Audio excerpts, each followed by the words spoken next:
Il nous est dit une chose très difficile à comprendre. Ce Fils soutient toutes choses par la parole de sa puissance. Les choses ne s'effondrent pas parce qu'il soutient toutes choses par la parole de sa puissance. Et les choses ne s'effondrent pas jusqu'à ce qu'il l'ordonne, lui.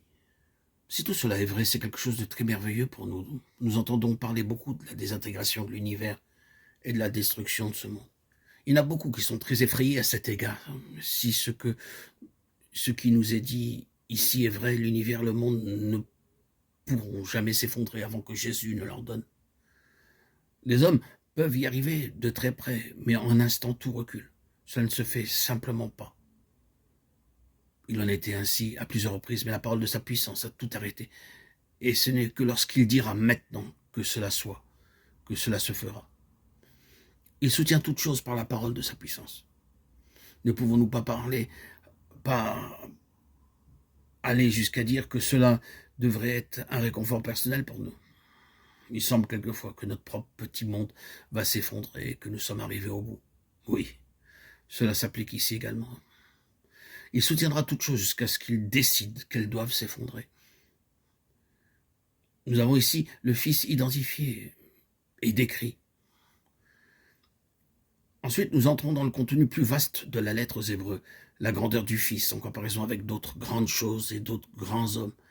Il est dit au verset 4 du premier chapitre, il est devenu d'autant supérieur aux anges. Les anges sont les êtres les plus élevés et les plus proches de Dieu et du Fils. Oui, il nous est souvent parlé des anges dans la Bible. Pierre dit qu'ils sont grands en force et en puissance, de Pierre 2,11. Dans le livre des Juges, il nous est dit qu'un ange avait une apparence très imposante, et la femme qui le vit fut fort effrayée jusqu'à craindre la mort. Elle dit, un homme de Dieu est venu à moi. Il avait l'aspect d'un ange de Dieu, un aspect redoutable. Juges 13:6. Les anges avaient une connaissance très étendue. Jésus a dit, pour ce qui est de ce jour, de cette heure, personne n'en sait rien, pas même les anges du ciel. Matthieu 24:36. Si quelqu'un devrait savoir, ce sont les anges, car leur connaissance est si parfaite et si grande. Mais les anges eux-mêmes ne savent pas cela. Les anges ont une vaste connaissance. Il y a un nombre immense d'anges. Il y en avait des myriades, des milliers de milliers. Apocalypse 5:11. Ils sont en un vaste nombre. Les anges sont tout près du trône de Dieu et ils ont accès en sa présence. Cela ressort dans l'une des plus belles vérités que Jésus ait dites à l'égard des petits enfants. Gardez-vous de mépriser aucun de ces petits, car je vous dis que leur ange dans les cieux voit sans cesse la face de mon Père qui est dans les cieux. Matthieu 18:10. Nous ne comprenons naturellement pas cela, car c'est une chose très mystérieuse.